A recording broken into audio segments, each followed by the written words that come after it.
आप लोगों ने तो थ्री फेस मोटर देखा ही होगा। अगर थ्री फेस मोटर में तीनों फेस में से कोई भी एक फेस नहीं जाएगा तो या फिर वो मोटर धीरे धीरे चलकर कुछ समय के बाद ख़राब हो जाएगा या फिर वो मोटर चालू नहीं होगा। तो सेम इसी तरह से यहाँ पर भी एक मोटर लगा है जो कि थ्री फेस मोटर है। जब मैं इस मोटर को चालू करता हूँ तो ये मोटर चालू नहीं होता है। यहाँ पर जब मैंने एमसीबी को ऑन किया तो ये मशीन चालू नहीं हुआ है।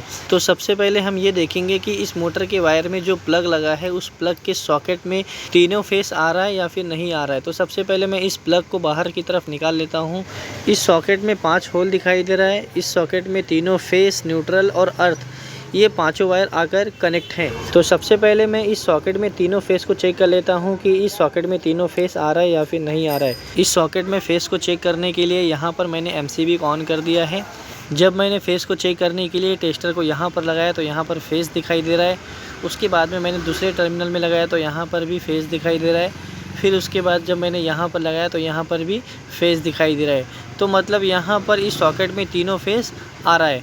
इस सॉकेट में जो प्लग लगता है उस प्लग के वायर को देखेंगे कि वायर कहीं पर कट तो नहीं गया है जिसकी वजह से मोटर चालू नहीं हो रहा था। तो यहाँ तक मैंने वायर को चेक किया, यहाँ पर तो कहीं कटा हुआ नहीं दिखाई दिया। फिर उसके बाद में जब मैंने देखा कि ये वायर इसके अंदर की तरफ इंसर्ट हुआ है, फिर मैंने इस वायर को बाहर की तरफ खींचा तो यहाँ पर भी वायर कटा हुआ नहीं दिखाई दिया। फिर उसके बाद में अंदर की तरफ जब भी देखा तो यहाँ पर एक वायर कटा हुआ दिखाई दिया। तो देखिए यहाँ पर एक वायर निकला हुआ है जिसकी वजह से मोटर चालू नहीं हो रहा था। जब मैं एमसीबी को ऑन करता था तो यहाँ पर 2 ही फेस आता था, तीसरा फेस मोटर में नहीं जा रहा था जिसकी वजह से मोटर चालू नहीं हो रहा था।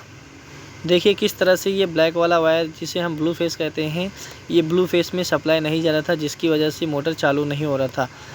जब मैं इस ब्लैक वाले वायर को इस कनेक्टर में लगा रहा था तो यहाँ पर ये ब्लैक वाला वायर नहीं लग रहा था क्योंकि इसका जो स्क्रू है ये प्ले हो गया था। इसका स्क्रू टाइट नहीं हो रहा था, लूज़ ही हो जा रहा था जिसकी वजह से ये वायर बार बार बाहर की तरफ निकल जा रहा था और मोटर भी चालू नहीं हो रहा था। अभी मैं इस कनेक्टर को बाहर निकाल देता हूँ और तीनों वायर को जोड़कर उस पर टेप लगा देता हूँ। मैंने तीनों वायर को जोड़कर यहाँ पर टेप लगा दिया है। एक बार मैं और पूरे वायर को देख लेता हूँ कि वायर कहीं कट तो नहीं हो गया है जिसकी वजह से मोटर चालू नहीं हो रहा था। जब मैंने पूरे वायर को देखा तो कहीं पर भी वायर कटा हुआ नहीं दिखाई दिया, एक ही जगह पर वायर निकल गया था जिसकी वजह से मोटर चालू नहीं हो रहा था।